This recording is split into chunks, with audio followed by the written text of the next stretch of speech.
All right, everyone, welcome to another 13 Seasons video / podcast, if you're listening to this.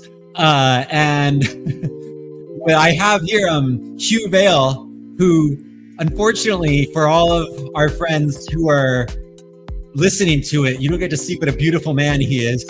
A beautiful man in physique and soul. And he represents he started the organization Mustang Medicine.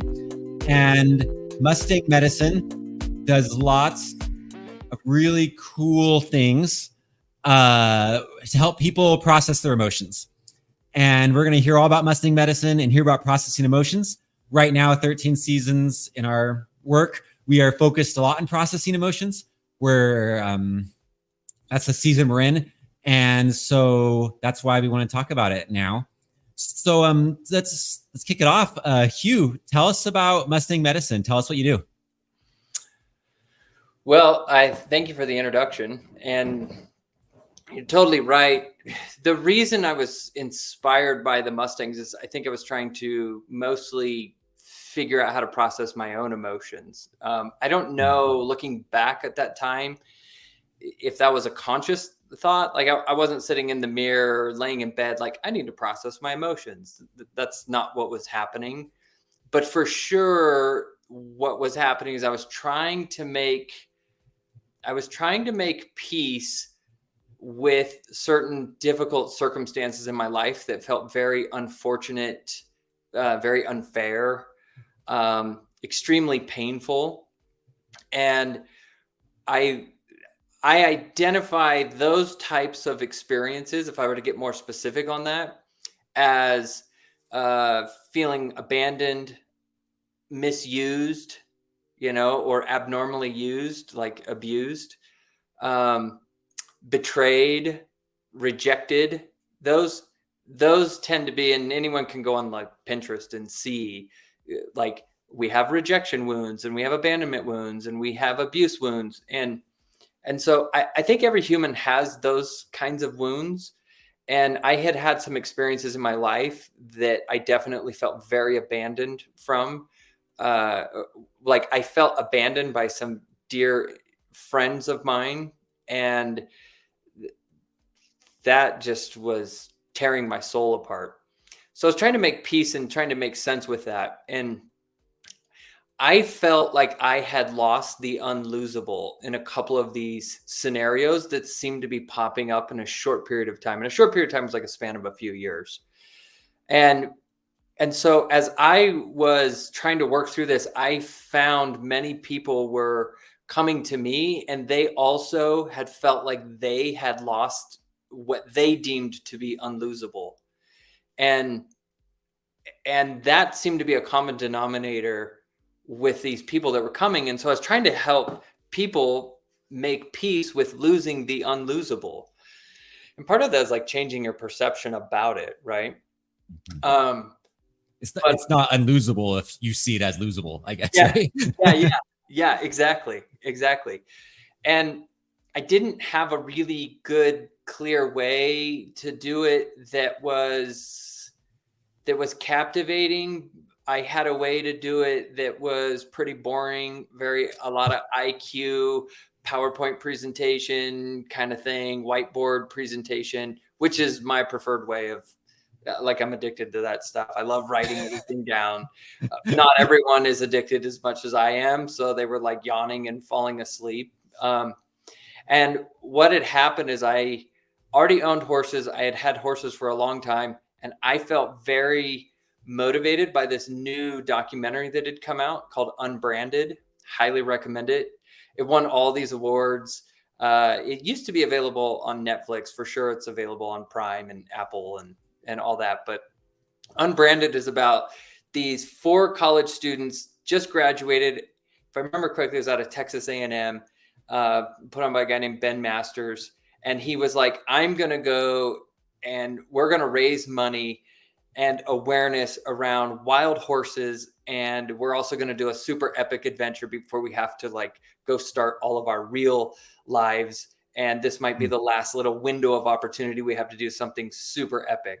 So these guys went and adopted 4 wild horses, trained them for like 30 days, sent them to these trainers for 30 days, which is nothing. Like, to put this in perspective, a wild horse, to have like a really good, decent horse, I've worked with some of the best horse trainers out there.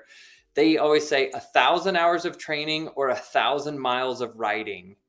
So let's say you do 2 miles a day, right? And so these guys are 60 miles into these horses. It's out of 1,000 miles. It's very, very little emotional regulation from the horses. In other words, you're still riding a wild horse.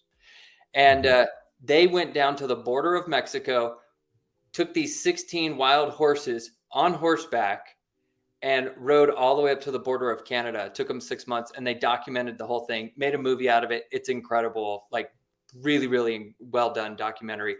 Raised tons of money, tons of awareness. I ended up being one of the guys that saw a private showing of this. And I walked out of there and I was like, I'm getting a Mustang. So I did. Having a domestic horse that needs to get trained is absolutely completely different than having a wild horse that needs to get trained. Because a wild horse is totally dysregulated in their nervous system. And the nervous system really is the emotions.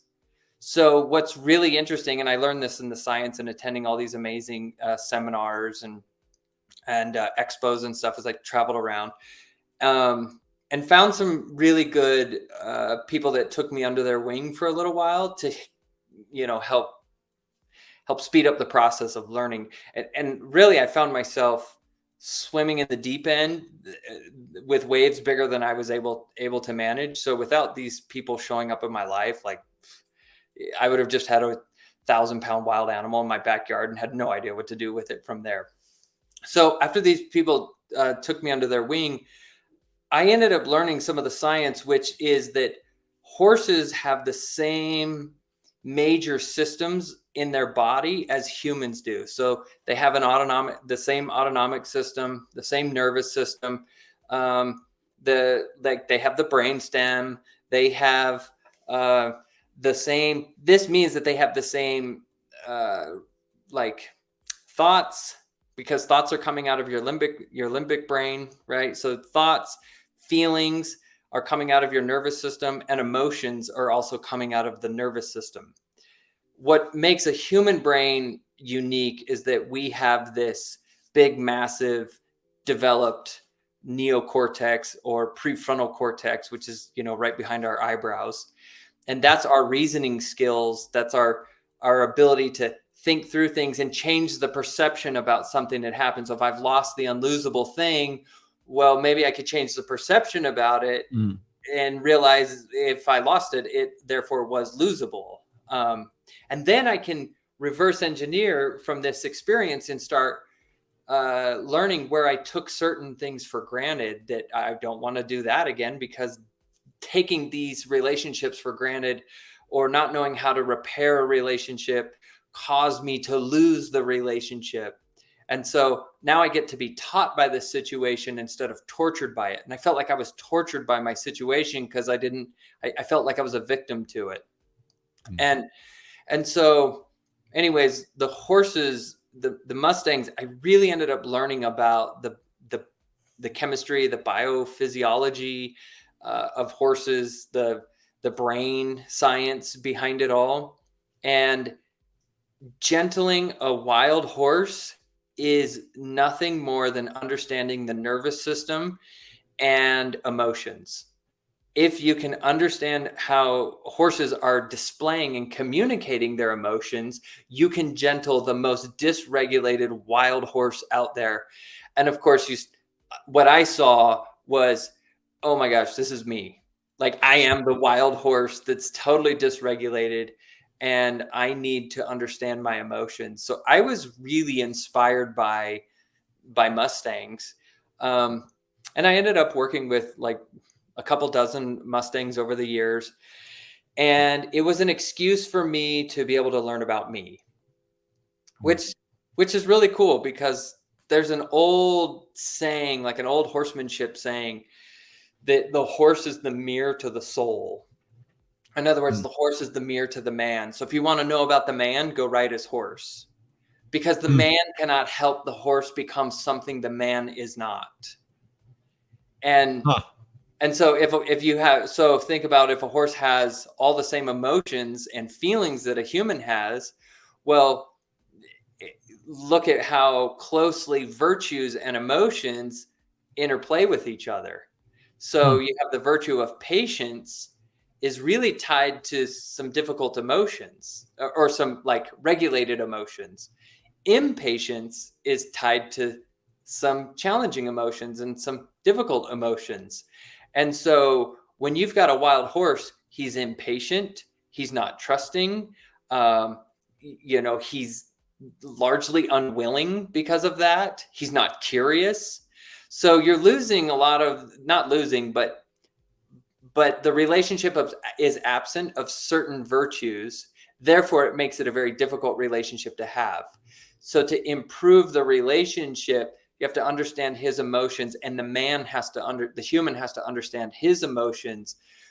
Because if I don't know my emotions and I'm feeling impatient and I don't really know what that is saying about me and about my situation, well, then I'm just going to be dysregulated and I'm going to basically act like a tyrant and,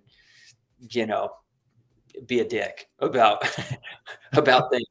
And so you're inviting people to come work with the Mustangs, and as they work with the Mustangs, you're facilitating an experience that helps them learn about their own emotions and learn to become their most magnificent selves. Is that correct? Yeah, exactly.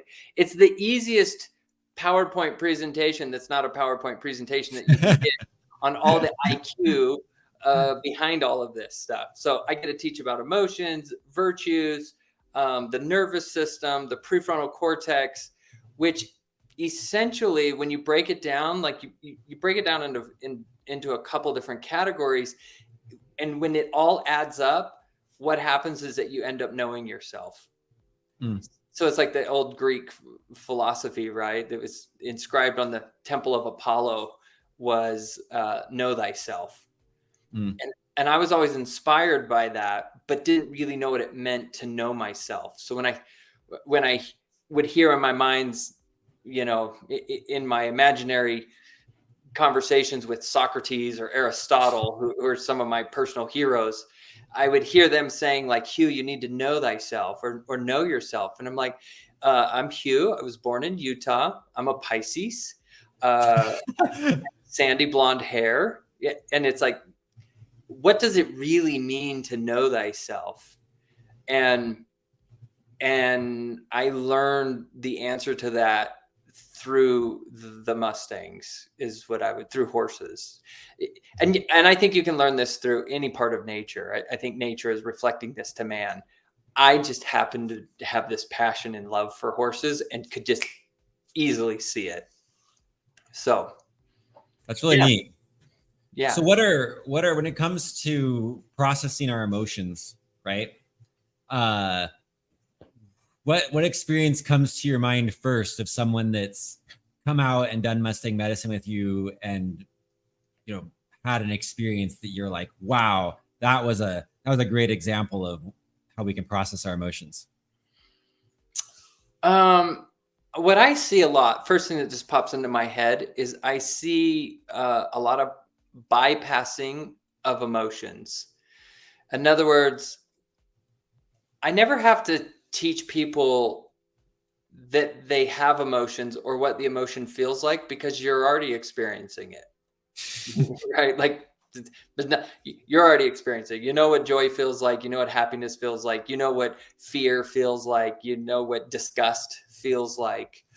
But the thing that I noticed was, I call them shadow emotions. And if you have shadow emotions, you have sunshine emotions, right? So fear and trust, disgust and relish is what they say is the opposite. Sadness and happiness, anger and love. You have these emotions.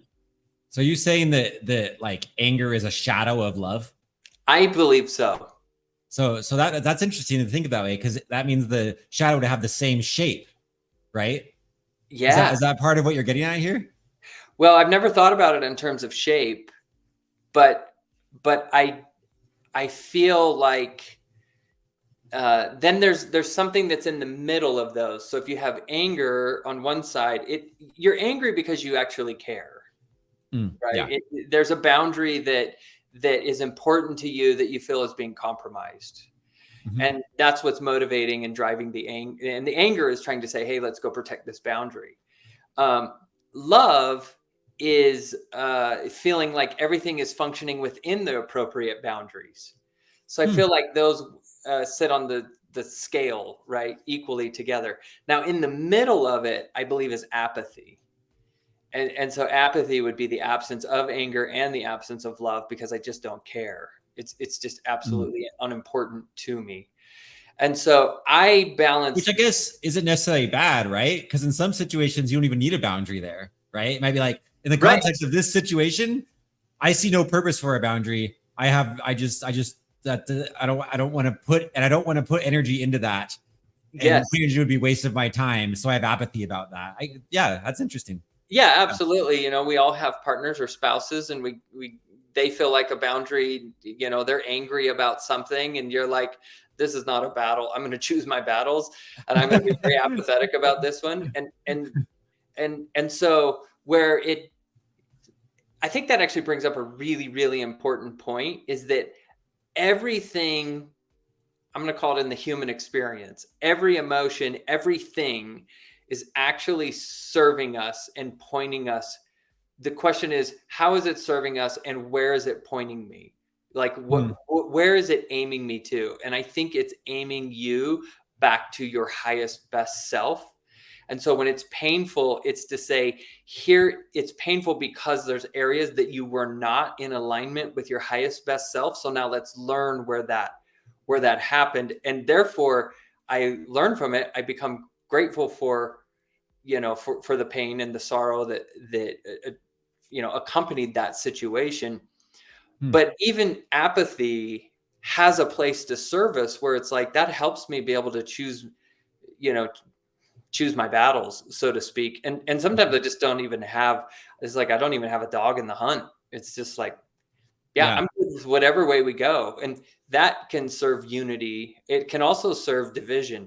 It's where we put put apathy in places where there should be boundaries that it gets Yeah. all wonky. And that just takes experience to. Yeah. And this all goes back to the psychological term maladaptation, right? Right. That we have certain like behaviors that we attach to emotions, right? Because Yes. emotions are our body likes emotions because emotions help us never forget something, right? Yes. So we attach a strong emotion to a behavior, and then whenever that emotion is triggered, we're like, oh, I got to respond this way. Like we whenever we feel a certain emotion, we respond a certain way. So the emotion cues the response, we respond, Yes. but it's maladapted when the emotion response are coming up in situations that are actually hurting ourselves or others instead of helping. Yes. Yes. Absolutely. So that it's about learning the IQ of emotions. The way I say the IQ, the intelligence of emotions is I have to have I have the awareness, and everyone has the awareness that they have emotions, but they don't know what their emotions are really saying to them. And Mm. something that I believe strongly in and have used the science and the data and the research behind it for people that are in affective science, which is the study of emotions. And there's some amazing studies that have been done in other countries about what is the message of our emotions. So when anger shows up, I believe that anger has the same message to the person every single time. And so when anger shows up, the message is there's a boundary being crossed. Mm. Now I get to activate, you know, I get to put that emotion or that energy in motion to be able to go get curious about what boundary do I have that I feel is being crossed. Mm. And that requires a lot of consciousness. That requires higher thought process to be able to slow everything down and say, anger is not motivating me to angry, because I think angry always overdoes it.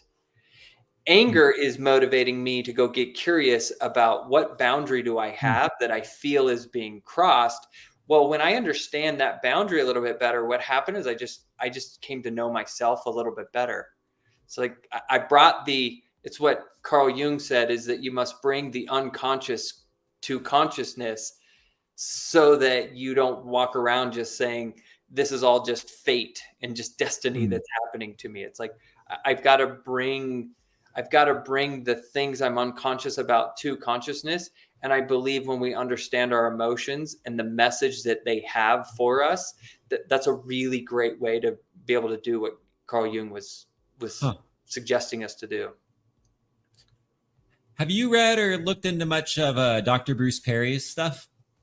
No, in fact, I've never even heard of him. So Dr. Bruce Perry, I just read, he did a book with Oprah called What Happened to You? And our common friend, we have a common friend, you and I, Conrad, who directs me to that book. And I just finished it. And in that book, he has some really, he's a neuroscientist who became a psychiatrist. So psychiatrists look at behavior. They don't look at the brain necessarily, right? Whereas neuroscientists look at the brain. So he's looking at behavior and the brain together. Which brought a whole new perspective to the field. He started his work in the 80s, and he's been doing it ever since. And his stuff's really good. He has a lot to say about trauma and how trauma affects us at certain stages. So like if you experience trauma at certain stages of development, it's going to affect you certain ways as an adult. And then you can look at that, and then you can figure out how to heal by figuring out when the trauma hit you and what the trauma was, right? But he has this thing he talks about that I think this time I keep thinking of while you're talking, where he talks about how we have this the cortex, right? The frontal cortex. And he says that most therapy is cognitive in today's world. Like that the cognitive therapy does a really good job of going to this part to help people. Because what cognitive therapy does is like talk therapy. Through a lot of conversations, talk therapy is designed to help people to see what happened to them in a new way, which is the way I hear you saying, right? So like you logic your way through what happened to me in a way where you see it from a new perspective. But he talks about how talk therapy is really good when the right foundation's in place. But if the right foundation is in place, talk therapy is useless because some people are too wounded in the other parts of their brain to be ready to engage this part of the brain. Absolutely. They can't engage this because their like lower parts of the brain have been too traumatized. You know, like we're trying to say to them, can you talk with me like a person and figure this out? And they're like a lizard, right? And they just can't. Because trauma, right? The Greek word for trauma means to be wounded. And so when you're wounded, well, how do you, I really, really like Peter Levine, Bessel van der Kolk, Gabor Mate. I mean, these are guys I think really are onto something. Not only onto something, I think they are onto the thing. And like there's studies that have shown that the amygdala actually inflames or gets larger. And so here your emotional center of the brain is getting larger because it's got to protect itself because of your environment that you're in is an environment that you often feel wounded, right? And so then the question becomes, well, how do you feel wounded? What I'm proposing is that you often feel wounded or traumatized by going through experiences of feeling like you were abandoned, abused, betrayed, or rejected. So if I'm in an environment that is consistently happening, well, then my brain has to adapt, right, to that environment. And therefore, I'm going to become more survival mode, more fear-based. And I'm constantly wondering, where is safety? And I don't know where safety is. And that's the job of the ego. That's the job of the nervous system, is to keep the body safe. So really, when it comes to the nervous system communicating to the body, it's only trying to answer one question. And the question is, am I safe? Well, if I'm being abandoned, abused, betrayed, or rejected, the answer is no, I'm not safe. So I'll have the maladaptive, behaviors because of wounded environment or an unsafe environment. And so it makes perfect sense, because it's the same thing that actually happens in wild horses too. And it doesn't have to be a wild horse. You can have a domestic horse. So some of the most unsafe, dangerous horses I've ever worked with are domestic horses. And it's because of the environment that they were raised in and the maladaptive behaviors that they came. When I started working with them, it was like, why does this horse do that? It's like, oh, this is his survival mode. This is his survival thing he has to do to cause himself to feel safe. It's why a horse, what's the scariest thing about riding a horse is falling off of a horse. So the next scary thing then there's ways to fall off of a horse, right? And the ways are the maladaptive behaviors. Bucking, no one wants to get bucked off of a horse. So it's like, well, why would a horse buck, right? And bolting, they just take off running, and then you can't steer it and can't control it. You got no brakes, and now you're just riding 1,000 pounds of muscle running through the desert, and hold on tight. And so bucking, bolting, biting, kicking, fighting, right? These maladaptive behaviors, that is a horse in a dysregulated nervous system state. It's his sympathetic nervous system activated to try to go find safety, because he doesn't know where his safety is. But you have a horse that finds safety within itself and within the ability to regulate and process their own emotions. They don't buck, they don't bolt, they don't kick, they don't fight. The maladaptive behaviors leave. They leave. They're not even there anymore. And it's actually all about emotional regulation, by helping the horse realize, dude, you're safe. You're going to be okay. And it's the same thing that happens with humans. So I hear you saying that when people are engaging with the horses through Mustang medicine, that they're engaged, the cognitive part of their brain gets engaged, and that they have to learn what's going on with the horse and why the horse is, not doing what they want the horse to do. And then they have to learn, from you, what to do with the horse to help the horse feel safe and to help the horse, change its neural pathways and its connections and its behavior and things.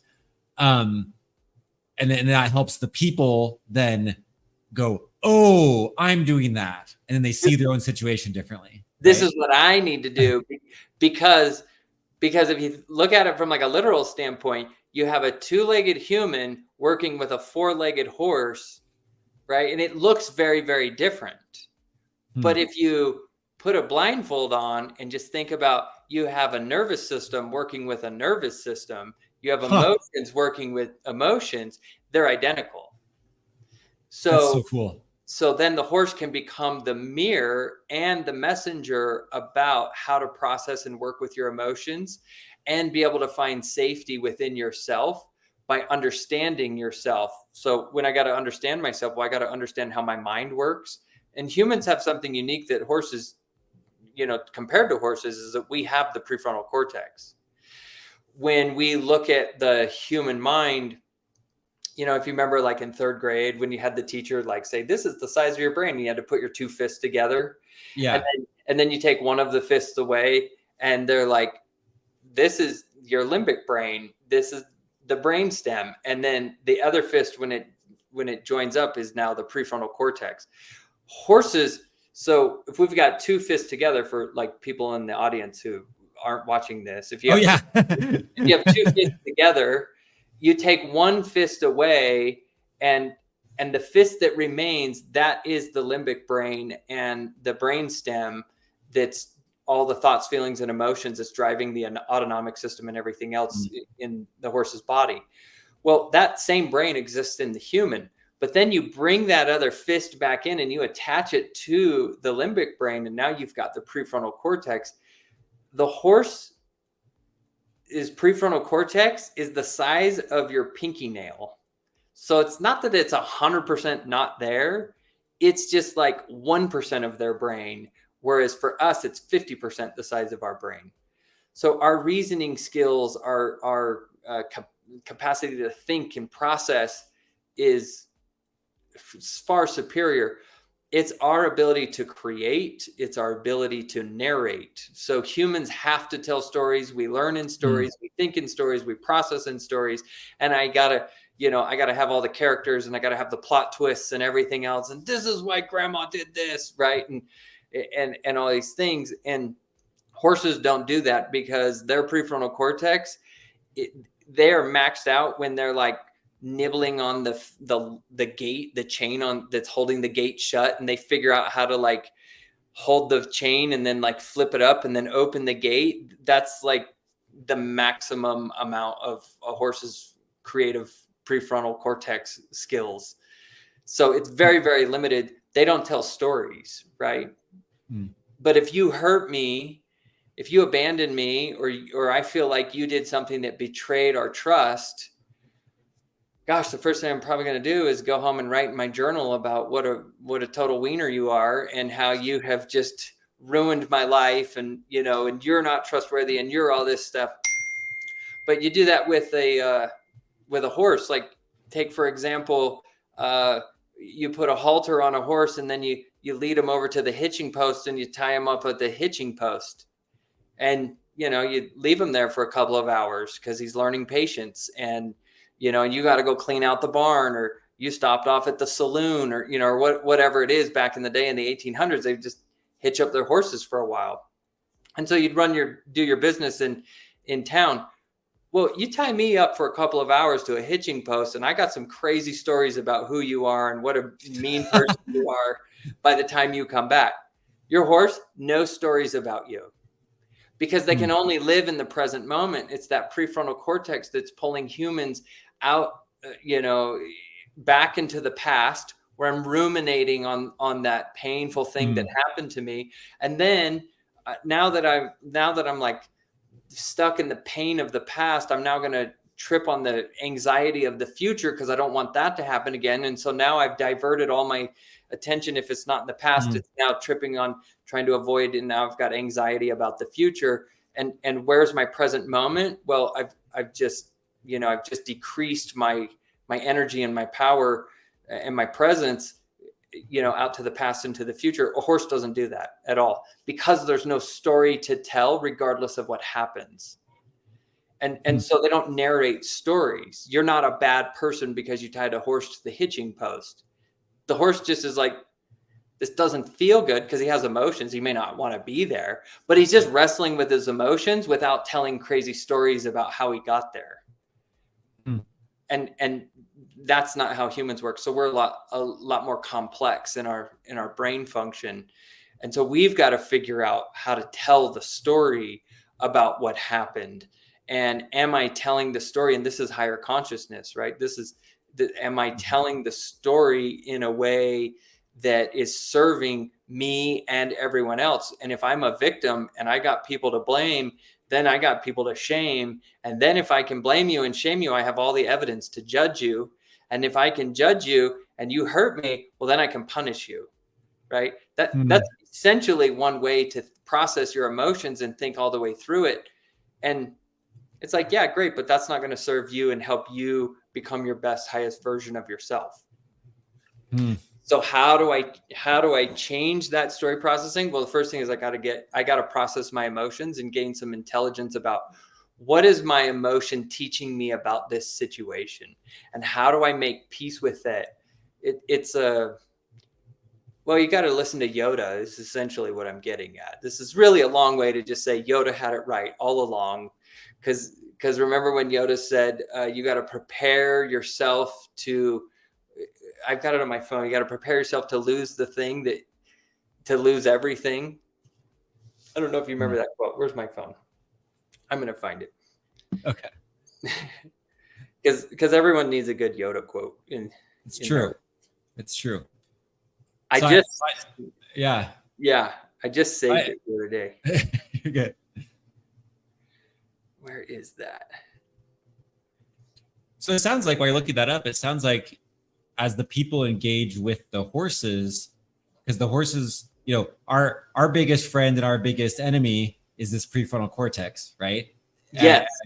And like, if you read like Eckhart Tolle's stuff, you're like, the way you're describing is he uses the word ego to talk about everything you're describing right now. He uses the word ego to describe like that part of us that wants to think about everything all the time and exist in the past and the future and judge everything and like and protect us and try to survive. Like that's what you're describing, right? Yes. But you're saying the horse doesn't have that because it's just existing in the present right now.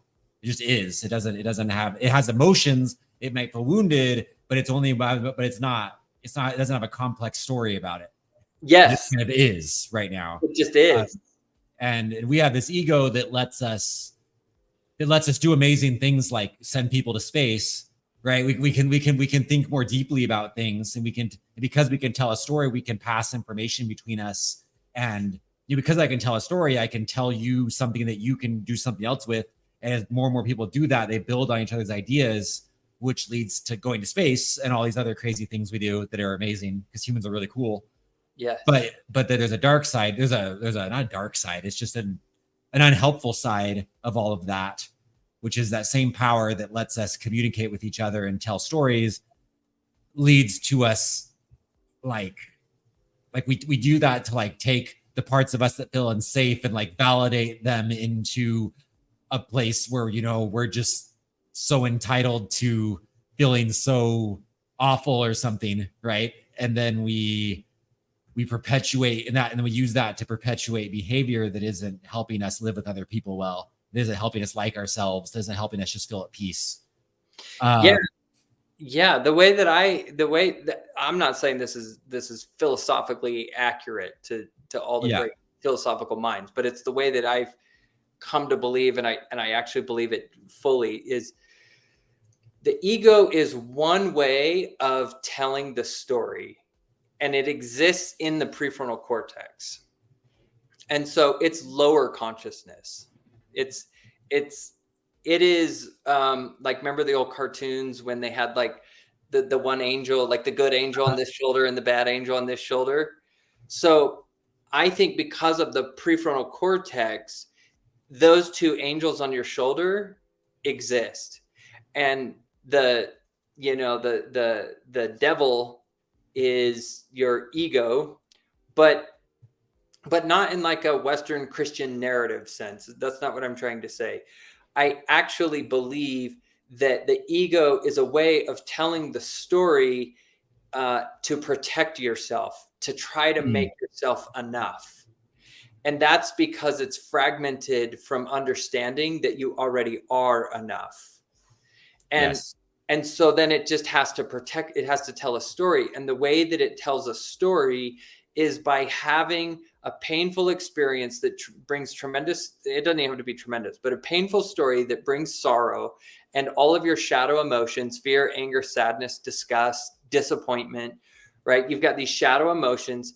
You don't know what those shadow emotions are actually teaching you about you and your situation to help you get to your best version of yourself. And so when I don't have that understanding about my emotions, then my ego steps in and says, well, Hugh, you're really important, and you're worth loving.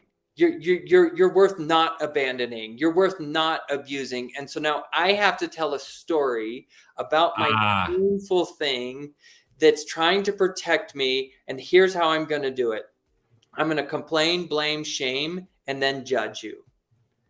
And I believe that is how to identify when you are in the lower consciousness of telling a story.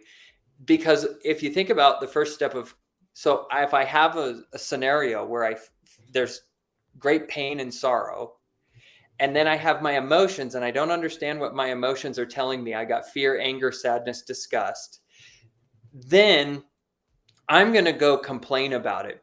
And my definition of why we do this, or the definition I have of complaining in this context, is I need to talk about my pain that has no purpose. So pain that has no purpose, I'm going to complain about what happened. And when I'm complaining about it, it's just a way for me to talk about pain that has no purpose. And you're involved, if you're the one that hurt me, you're involved. And so then I'm going to go find the evidence of where you hurt me. And now I'm finding your faults, which is blaming. So I complain, which then the way that I'm telling the story and the way that I got to narrate it requires me to go find the evidence of where you were at fault. And now I've just blamed you. And now that I know where you're at fault, I now figure out this is all the ways you could have been better and needed to be better and should have been better. And so you weren't enough. And Brene Brown says that the definition of shame is never enough. So if I complain, I'll blame. And if I blame, I'll shame. And now I have all the evidence to make a judgment in my mind as to what is right or what was wrong. And if I, if I get to make that whole story up, that's really just a way that this is the ego trying to protect us and help us feel like we're enough, and that we should have never have gone through that, and that we were worth not going through it. We're valuable enough to not have gone through that. So now I need you to be invaluable. I need you to not be good enough. Yeah. But that's an ego way of doing it, right? So if someone comes, and they listening to this and they say, wow, that all makes a lot of sense to me, and it works out with their schedule and their locale and everything to come over to, to come and meet with you and do Mustang medicine and have, an experience with you that's going to lead them through, you're working with a horse in a way that helps them see these things themselves and makes this shift, right? Hopefully, many people will be able to do that. But let's say because of where they live or whatever, someone just, isn't able to get to you to do that. They can't, they're far away from Utah. Yeah. If they can't come and work with the Mustangs with you, what's something you'd recommend people do at home, today or this week to be able to experience some of the shifts that you see people making? So if they're wanting to, there's a couple things you could do. Most of my clients are via Zoom. So then you just get to enjoy all of my PowerPoints that aren't near fun as being with the Mustangs, but you still get the IQ of it, right? Yeah. But I believe that once you have the IQ, your life is already providing everything you need to get the emotional intelligence or the EQ of how to embody these practices. And so, there's plenty of great things to go. There's always local retreats that are going on. If people go look on their Facebook events and go find a trauma-informed retreat that's happening, is something that I point a lot of people to. The Zoom calls is probably the thing that makes the most sense. But people have to understand, when you hire a coach, especially if you do over the phone, all you're getting is IQ. And you have to have the EQ for it to really, you have to have somatic experiences that directly contradict those places where you felt wounded, where you felt like there was anger that had to become rage that never got to rage. Right. It's our deepest wounds is where we were in situations where we felt like we were forced into collapse, where we just shut down, where we didn't have a voice, where we felt totally misunderstood, or everything was taken out of context. That will cause deep, deep emotional wounding inside of people. And you got to have the proper IQ to understand how to then go see the scenarios that are already happening in your life and the things that are local to you, so that you can create a reality that directly contradicts the scenarios of where that original wounding took place. That's essentially Bessel van der Kolk's formula for how healing how healing occurs. But yeah, you've got to get a coach. You just have to understand that a coach is only going to be able to give you IQ, and you need EQ experiences or somatic experiences to really be able to change your life. to be able to just make these adjustments. So that's a good question. It's hard to do that. It's not many good. It's like there's many opportunities, but not. So I hear you saying it's valuable to have a coach, and I didn't know that you offer those services, people anywhere that can get on Zoom, and that kind of thing. Yep. And so you want to have a coach of some kind, but the coach is going to give you tools to be able to engage with life in a productive way. But then the real growth comes from just experiencing the resistance of life and applying the tools. Yeah, absolutely. Because EQ is really application to the knowledge, right? So my IQ is I understand, but my EQ is that I don't know how, where our relationships are rupturing, where I believe where our relationships are always rupturing is when I have knowledge that I did not know how to embody in this relationship. And when you have EQ, it comes from having the IQ and the embodiment, or in other words, the application, how to apply the knowledge I have into my daily life. And so where trauma comes from is that you're having a somatic experience that contradicts the good knowledge or the virtuous knowledge that you have. Right? Because that's what abandonment is. The opposite of abandonment is belonging, right? So those are the two scales. Is I got abandonment and I have belonging. And so when I don't feel like I belong, it's like, well, why? What is really the scenario that's happening? Well, the wounding takes place in feeling abandoned. Another way of saying that is that I don't feel like I belong. And now that's what your nervous system is hardwired, is to exist in a tribe, to exist in a family. Yeah. And when you belong, you feel seen and you feel heard and you feel understood. Even if you have differing opinions, you still feel emotionally seen and heard. And so when you're experiencing that you're something that contradicts that, you feel abandoned, you feel rejected, you feel misused, you feel misunderstood. That creates deep emotional pain inside of all of us. And now if you just reverse all of that, I don't know how to articulate it. You're really good at articulating these complex thoughts. It's like there was an absence of virtuous EQ. That's why there was abandonment. It's because there was all the right things. That mom knew the right thing, but then she didn't do the right thing. She didn't apply it. And so then I felt abandoned by mom. And it's like, well, yeah, you can go complain, blame, and shame mom for not being enough. And that's just your ego trying to serve you and trying to protect you. Or you could learn from it and step into that higher angel talking to you, right? Which I think is our inner Christ. And step into that and say, this is how it taught me. This is what I learned from it. I actually have a lot of appreciation for that experience that I went through.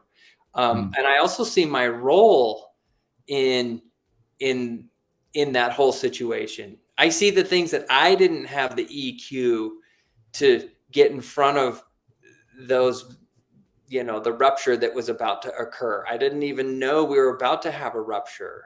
I didn't even see it coming. And this was my role of the parts that I didn't see coming. And had I seen it, I could have spoken to it. And that would have maybe kept us connected together, but I didn't know. And so I've got to be able to learn how to take accountability, is to see my role in the rupture of our relationship. Without blaming myself, right? Or without blaming anybody else. And then I have empathy. Then I'm like, okay, it was enough.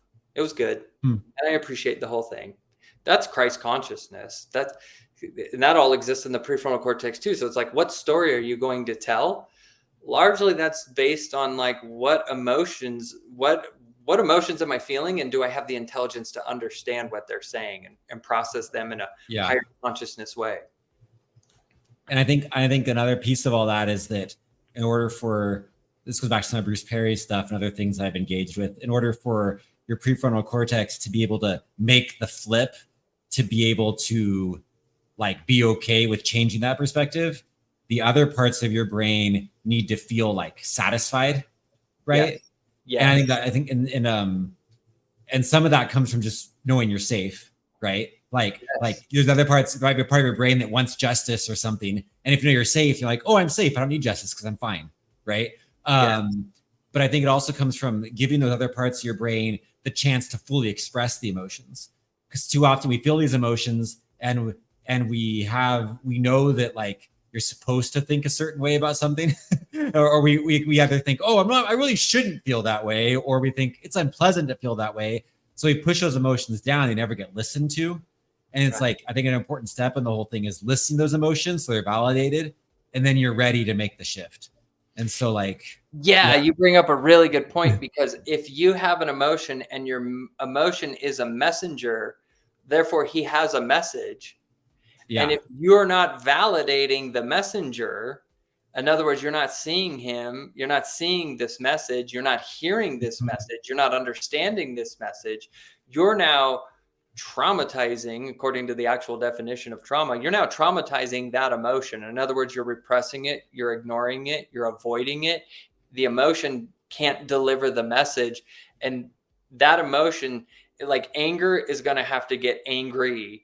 Angry is going to have to turn to rage, right? Because it's not being heard. It's not being heard. Yeah. Not being validated. So now, I mean, how many of us have emotions that we don't know how to see, we don't know how to hear, we don't know how to validate, that are living inside of us because they're really good at their job. They're really good messengers, and they're just going to keep knocking at the door, and they're never going to go away. This is the concept of that book, you know, feelings buried alive never die, right? It really is just emotions. Emotions are never going to not deliver that message, and they'll recruit their other buddies, you know, like anger will call up his best friend Rage and be like, this dude ain't listening, like, and Rage is going to come raging down the road and be like, I'll get the message to him, you know? I do coaching too. And when I'm coaching people, one of the things we do a lot is a lot of tapping. So I don't know if we've done much tapping, but we'll, you know, intentionally call up the emotion that we listen to, you know, like make an intention, and it could be like a prayer or just like a kind of speaking to yourself when you say, what emotions want to be heard right now and aren't being heard? And you just, the second you ask that question, they just pop up. Like they come from below and they just go, whoo. Yeah. And then you just tap right here and you just feel them, you know, and then and that rhythm combined with like the nervous response that comes from, you know, certain spots of our bodies, you know, tapping here or here, you know, certain spots we can tap right that are like special spots, and you tap those spots and it just helps those things feel heard and helps them get through the body, and then they can be like through, and then you can be, I heard that, I took care of that. Okay, now how can I use my logical brain to start seeing this differently because I've taken care of those intense feelings? Yes. One thing I would really highly recommend people to do is to find a holotropic breathwork session or facilitator in their area if they've got one. I've never heard of that. Oh my gosh. You got to come to Utah. We've got some holotropic breathwork facilitators out here. I mean, some of the best, and it's very similar. It brings up all of your emotions that have not been witnessed. Yeah.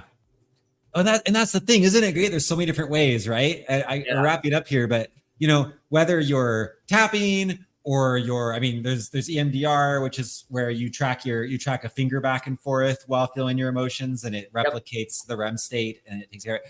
Or you know, this holotropic thing is a new thing I'm turned on to now. You know, I'm going to be looking that up after this call, right?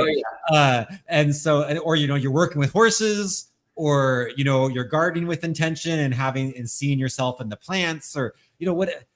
There's just so many tools, right? Like our world's just full of tools from many traditions, some old, some new, and there's a tool for everyone. Yes. And you know, everyone has emotions to take care of, and just find the tool that works for you. Yeah, I love that. I love that. There's a tool for everyone. Yeah, find the one that works, the one that works for you. And just take care of those emotions, process them, so you don't have to be maladaptive anymore, and you can be at peace and know you're enough right now. Yeah. And start enjoying some good times with friends and everyone, instead of walking around spending most of your day worried about a bunch of stuff that isn't helping you any. Yes, 100%. I think you summed it up perfectly. Yep, that's what we got to figure out. That's what people need to figure out. It's that easy, right? Just do it. Yeah, yeah. I love what Jay Shetty said. He said, "How can you be something you've never seen?" Mm. And so that's why I think you got to find a coach. You got to find a mentor. Yeah. You got to get into a community and that is aimed at this to be unified in this common aim or this common target of understanding your emotions, understanding how your mind is telling or narrating the story about what happened, and get into a higher consciousness version of that story. Nothing needs to change. And then all of a sudden you can have appreciation and empathy for everything. And then you don't have to judge it. I believe the opposite of judgment is discernment, because discernment means now in my mind, I've got a way of telling the story where I can make choices, and choices that are going to honor healthy boundaries, which my emotions have now helped me set and establish. That's so good. So, well, Hugh, I feel like we could just keep going and going and going. Yeah. Because it's so good. Maybe we should do a podcast, just the two of us, like every week. Yeah. Maybe let's think about it. But people can look you up at mustanmedicine.com. You have a lot more to say, so look them up and learn from Hugh. If you're local to Utah, maybe go out to one of his retreats. Work with the horses, or we learned we can, talk with Hugh through Zoom and get coached that way. You can always head to, we have 13seasons.org that I manage and things, and we have similar kinds of coaching resources there. So there's no shortage of resources, guys. Just pick one and go for it. And we just want everyone to heal and do well. And our planet is in a really special place right now. There's a lot of turmoil over the planet, and that just means there's lots of chances for the emotions to come up and not be buried anymore. And as we process those, our whole planet is headed to a really good place together. So let's be communities together, and let's get our mentors, and let's get to work making ourselves and our communities and our planets into wonderful places. Absolutely. I second that. Anything else, Hugh? Any last words? No. Thanks for having me on. You're welcome. And to everyone watching, enjoy your best self, one season at a time. Bye. And I pushed the wrong button to end. Now I'm ending for real.